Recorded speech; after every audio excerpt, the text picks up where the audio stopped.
I'm Mia, and I never imagined that I would become entangled in a family drama that would permanently alter my course in life. I was a 29-year-old living a fairly typical metropolitan existence. I had been a secretary at Global Tech, a large downtown firm, for the previous 5 years.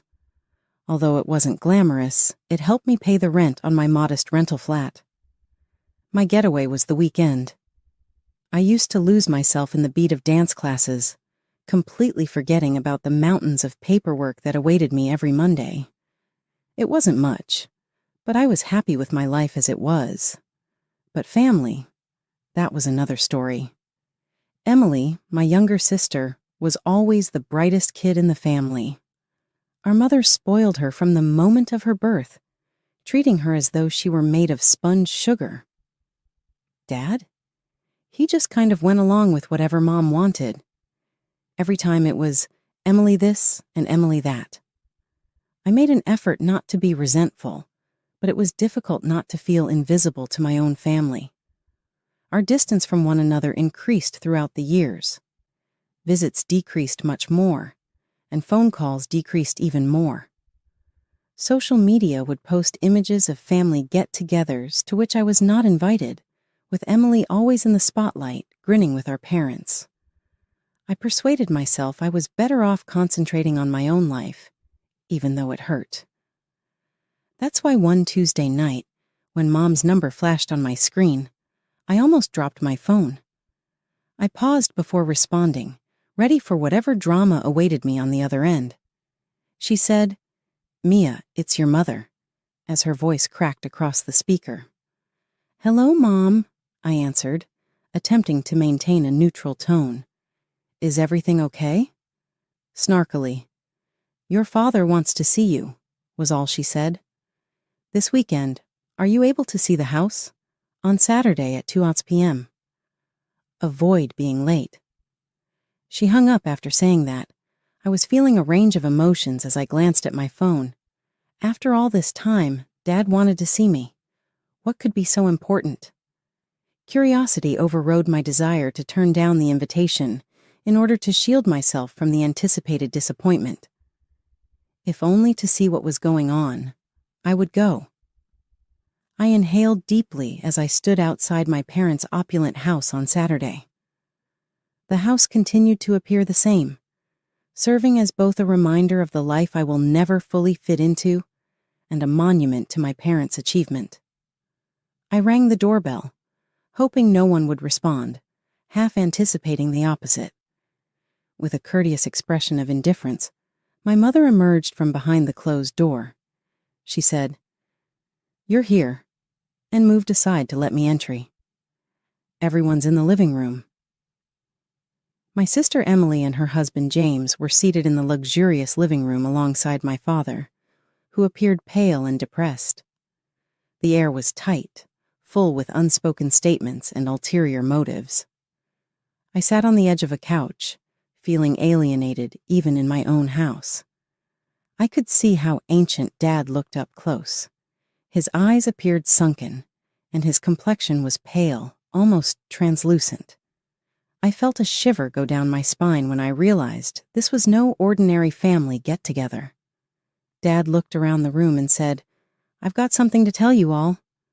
"I am. My illness is terminal. I don't have much time left, the doctors say."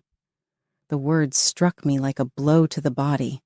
I cried out loud, bringing tears to my eyes. I loved my father even though our connection was rocky. The idea of parting ways with him was intolerable. I cried out, "Daddy!" and reached for his hand. He gave me a feeble squeeze while grinning melancholy. Emily buried her face in her husband's shoulder and sobbed dramatically. Mom pressed a thin line of lips while sitting with a stone expression. I questioned how long they had known and concealed this information from me. "There's more," Dad said, his voice growing stronger. "I've made some decisions about my will." The room fell silent.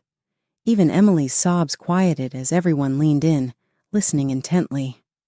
"Mary," Dad said, looking at Mom, "you get the apartment in the city." Mom nodded curtly, as if this was expected. Emily, the house will be yours. My sister's eyes lit up, a smile breaking through her tears. Then Dad turned to me, and I saw a determination in his eyes I'd never seen before. Mia, I've decided to leave you my savings, all of it, $800,000. For a moment, I couldn't breathe. $800,000. It was more money than I'd ever dreamed of having, but more than that, it felt like acknowledgement, a way of making up for years of being overlooked. The silence that followed was deafening. Then all hell broke loose. Emily jumped to her feet, her face contorted with rage. Dad, that's not fair. Mia's barely even part of this family anymore. She doesn't deserve it. Mom hissed, glaring at me as if I'd somehow orchestrated this. John, you need to exclude her from the will, now. I sat there, stunned, as my mother and sister railed against me. Then Dad slammed his fist on the coffee table, the sound echoing through the room. Enough, he roared, his face flushed with anger. This is my decision, and I won't change it. Turning to Mom, his eyes blazing, he continued. I've been under your influence for far too long, Mary. I've neglected Mia because of you, and it ends now. The room fell silent once more. I stared at my father, seeing him in a new light. For the first time in my life, he was standing up for me. Dad turned to me then, his anger melting into sorrow. Mia, can you ever forgive me? I've been a terrible father to you. Tears streaming down my face, I moved to him, wrapping my arms around his frail frame. I forgive you, Dad, I whispered. I love you. We held each other for a long moment, years of hurt and misunderstanding flowing away. When we finally separated, Dad looked exhausted. I need to rest now, he said, slowly getting to his feet. Mia, thank you for coming. As Dad left the room, the atmosphere shifted palpably. Mom stepped forward, her face a mask of barely contained fury. Listen here, Mia. You need to do the right thing and give up your share of the inheritance. No, I said, my voice stronger than I felt. I won't give it up. Dad wants me to have it, and I'm respecting his wishes. Emily's face contorted with rage. She stepped closer, her finger jabbing at my chest. You'll regret this, Mia. Mark my words. Over the next 2 weeks, my phone buzzed constantly with messages from Mom and Emily, each one demanding I give up the inheritance, their tone growing increasingly hostile and threatening. I ignored them all, focusing on work and my dance classes, trying to find some semblance of normalcy. Then, on a gray Tuesday morning, I got the call I'd been dreading. Dad had passed away in his sleep. The funeral was a blur of black clothes and somber faces. Mom and Emily put on a show of grief, wailing dramatically and clutching each other. I noticed Emily wearing an obscenely expensive necklace and bracelet set, the diamonds catching the light as she dabbed at her dry eyes. After the service, we gathered at the house. I watched in disgust as Emily made a show of removing her jewelry, tucking it into her purse with exaggerated care. As the last of the guests trickled out, I gathered my things, eager to escape. That's when all hell broke loose. My jewelry! Emily shrieked, her hands flying to her face in mock horror. It's gone! Someone's stolen it! Mom's eyes locked onto me, her gaze accusing. Well, well, isn't it convenient that the only person who's been here all day is the one who stands to gain? So, I felt the blood drain from my face as I realized what was happening. They were setting me up. You can't be serious, I sputtered. I didn't take anything. Emily's husband stepped forward, his voice oozing false concern. Then you won't mind showing us what's in your purse, right, Mia? I clutched my bag tighter, my mind racing. I knew I was innocent, but something told me that wouldn't matter if I opened my purse. No, I said firmly. I don't have to prove anything to you. Emily's husband pulled out his phone, Then you leave me no choice. I'm calling the police. As he dialed, I saw a triumphant smirk flash across Emily's face. In that moment, I realized just how far they were willing to go to get what they wanted. I stood frozen, my heart pounding, as two officers entered the house. Emily immediately launched into a tearful account of her stolen jewelry, painting herself as the grieving daughter victimized on the day of her father's funeral. "Officers," Emily's husband said, his voice dripping with false concern, "we have reason to believe Mia may have taken the jewelry. She's refusing to show us the contents of her purse." The older of the two officers turned to me, his face impassive. "Ma'am, would you mind opening your purse for us?" I felt trapped, knowing that whatever happened next would not end well for me. With shaking hands, I opened my purse. The officer looked inside, and his expression hardened. "Ma'am, I'm going to have to ask you to come with us," he said, reaching into my purse and pulling out Emily's necklace and bracelet. The world seemed to tilt on its axis. "This is impossible," I stammered. "I didn't take these. I'm being set up." But my protests fell on deaf ears. Mom and Emily launched into a tirade, calling me a thief, a liar, hurling insults that cut deeper than any knife. As the officers led me out, I caught a glimpse of Emily's smug smile, hidden behind her hand as she pretended to sob.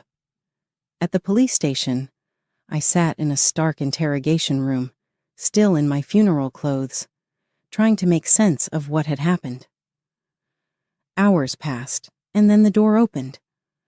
To my surprise, it was my mother who walked in, not a police officer. She dismissed the officer standing guard, insisting on speaking to me alone. As soon as the door closed behind her, Mom's demeanor changed entirely. Gone was the grieving widow, replaced by a cold, calculating woman I barely recognized. "Listen carefully, Mia," she hissed, leaning close. "You have one chance to fix this mess. Give up the inheritance, sign it over to M, and all of this goes away. The charges, the scandal, everything." I stared at her, disbelief warring with a growing sense of betrayal. You set me up, your own daughter?" Mom's laugh was harsh and humorless. "Oh, please, you stopped being part of this family long ago. Now you have a choice. Give up the money, or we'll make sure you go to prison." Think about it, Mia. A thief who stole from her own sister at their father's funeral. Your reputation will be ruined. You'll lose everything. I felt sick to my stomach, the full weight of their betrayal crashing down on me. "No," I said, my voice barely above a whisper. "I won't do it. I didn't steal anything, and I won't let you blackmail me." Mom's eyes flashed with anger. "You ungrateful little rat," she spat. "I hope you enjoy prison. Everyone will know what you did. Stealing from your own family. You'll be nothing but a criminal, a disgrace." With that, she turned on her heel and left, slamming the door behind her. I sat there stunned, tears streaming down my face as the reality of my situation sank in. I was released on bail later that night, stumbling out of the police station into the cool night air. My phone buzzed, a message from my boss at Global Tech. My stomach dropped as I read it. "Mia, I've heard some disturbing rumors. Until the situation is resolved, I think it's best you take some time off, paid leave, of course. I believe in your innocence, but we need to protect the company's reputation. Take care." I leaned against the cold brick wall of the station, feeling my world crumbling around me. In the span of a day, I'd lost my father, been betrayed by my family, arrested, and now I was on the verge of losing my job. The next morning, I woke up with a renewed sense of purpose. With trembling fingers, I searched online for private investigators in the area. One name stood out, Jack Reeves, a former police detective turned PI with a reputation for solving complex cases. I made the call, my voice steadier than I expected as I explained my situation. "Miss Thompson," Jack said after I finished my story, This is a delicate situation. Family conspiracies are never easy to prove, but if what you're saying is true, we'll find evidence. It won't be cheap, though. I thought of the inheritance I was fighting for. Money's not an issue. I need to clear my name and expose what they've done. The next 3 weeks were a blur of clandestine meetings with Jack, anxious waiting, and sleepless nights. I threw myself into my dance classes on weekends, desperate for any distraction from the constant worry. My phone remained silent. No calls from work, no more threats from my family. The silence was almost worse than the conflict. Then, one rainy afternoon, my phone rang. It was Jack. "Mia," he said, his voice grave. "I've got news, but you're not going to like it." My heart sank. "What is it, Jack?" He sighed heavily. "I've been following your mother and sister, trying to catch them discussing the inheritance or the theft, but they're careful. Too careful. They never talk about it in public, and I can't legally bug their homes." I felt the last glimmer of hope fading. "So that's it? There's nothing we can do?" "Not exactly," Jack replied, a note of hesitation in his voice. "I did find something, but it's not related to your case. It's about your sister." I sat up straighter. "What about her?" "She's having an affair, Mia. I have photographic evidence of her entering a hotel with a young man, definitely not her husband. I also managed to record some of their conversations. It's not flattering to her husband, to say the least." For a moment, I sat in stunned silence. Then slowly, a plan began to form in my mind. "Jack," I said, my voice low and determined, "I need you to send me everything you have on this, and I mean everything." As soon as I hung up, I sprang into action. I spent the next hour poring over the photos and recordings Jack sent, my mind racing with possibilities. Finally, I made a decision. I selected the most damning photo, my sister entering the hotel with her young lover, and sent it to her husband's phone with a simple message. "Interested in knowing what happened next? Meet me at Café Luna tomorrow at 2 p.m. The next day, I arrived at the cafe early, my nerves on edge. At exactly 2 p.m., Emily's husband walked in, his face a mask of barely contained fury and curiosity. "What's this about, Mia?" he demanded as he sat down across from me. I took a deep breath.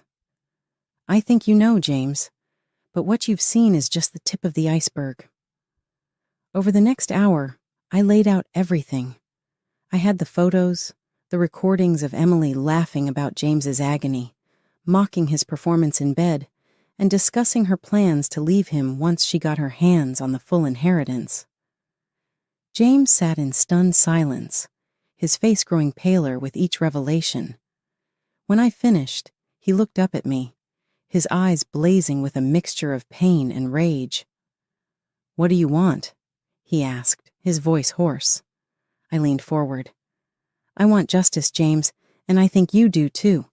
Help me prove that they framed me, and we can both get what we deserve." A few days after my meeting with James, my phone buzzed with a message. It was from him, containing several audio files. My heart raced as I pressed play on the first one. Emily's voice filled the air. "Can you believe how easy it was to plant that jewelry in Mia's purse?" she said. My mother's laughter followed. "I know. The look on her face when the police found it was priceless. Well, she'll have no choice but to give it up now." I listened to file after file, each one filled with their callous plotting and cruel laughter.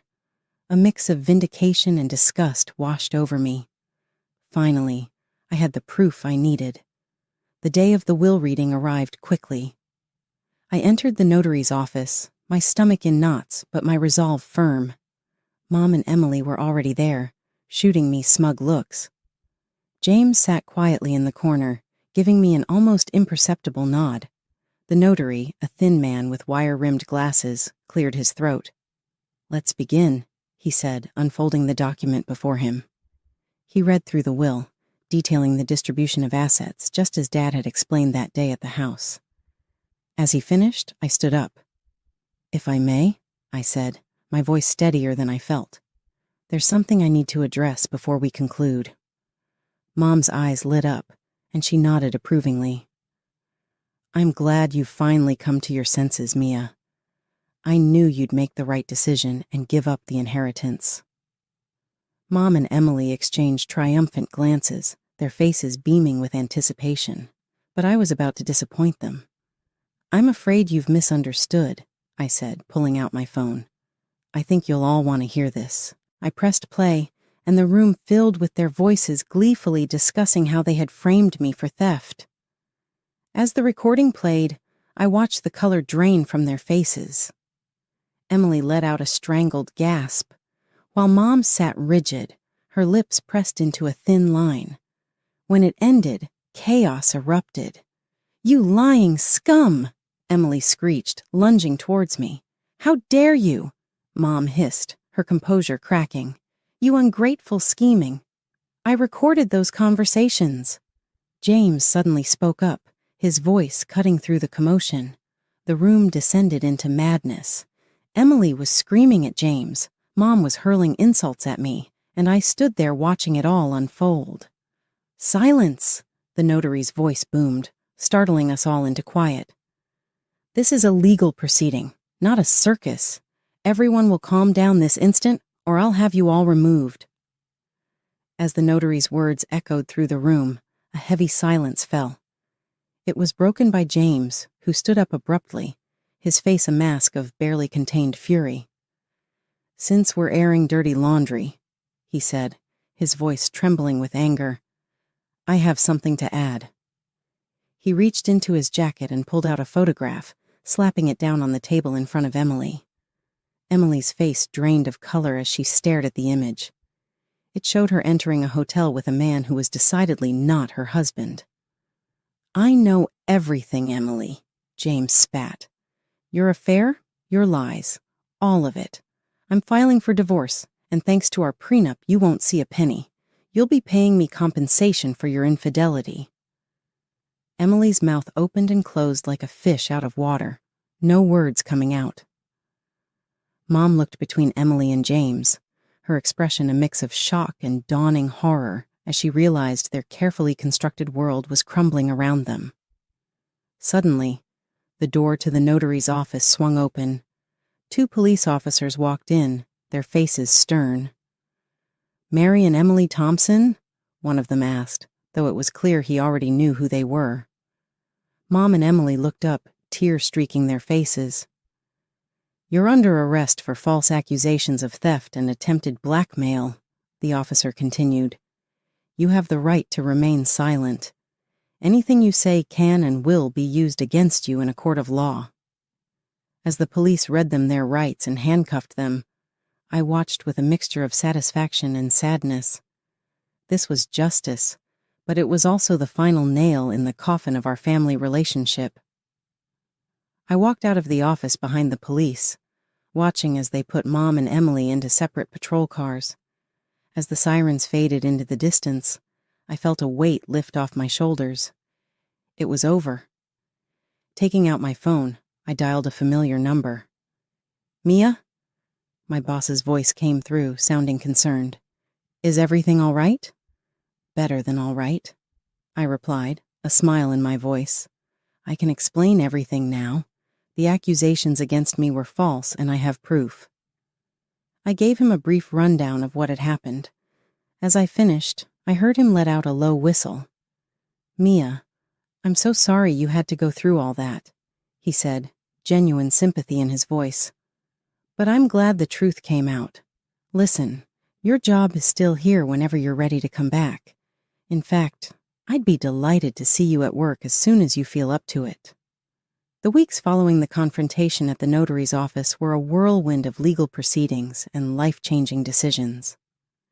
As the truth came to light, the charges against me were quickly dropped.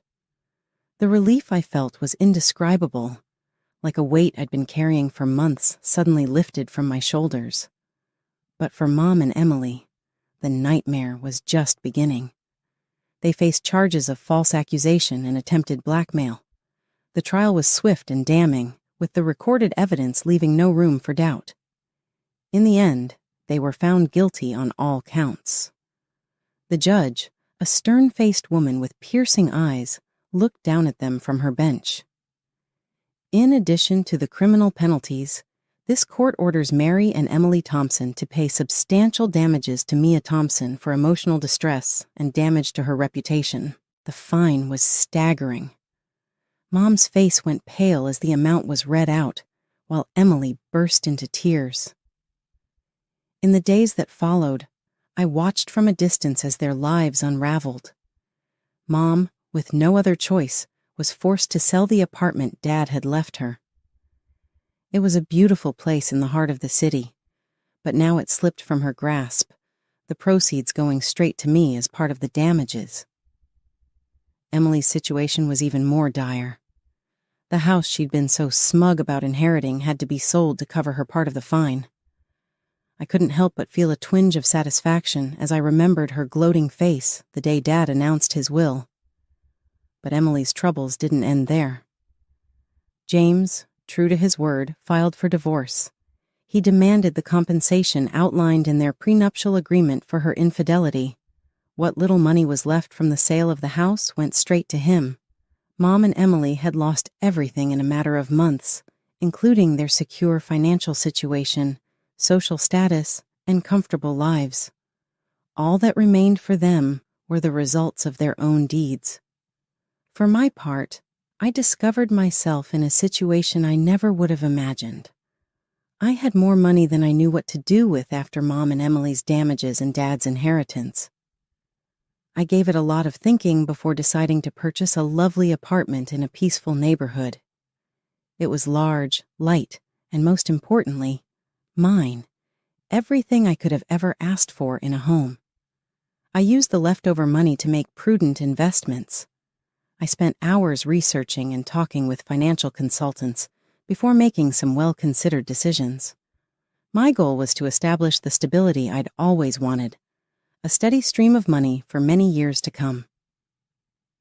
Gazing at the urban landscape from my recently acquired apartment, I couldn't help but reflect on the tumultuous journey that had brought me to this point. This was the result of all the pain, betrayal, and pursuit of justice. I thought about Mom and Emily, who are struggling financially right now. While I could sympathize with them, I also realized that they were trapped with the consequences of their own choices. They'd tried to take everything from me, but in the end, they'd come away empty-handed.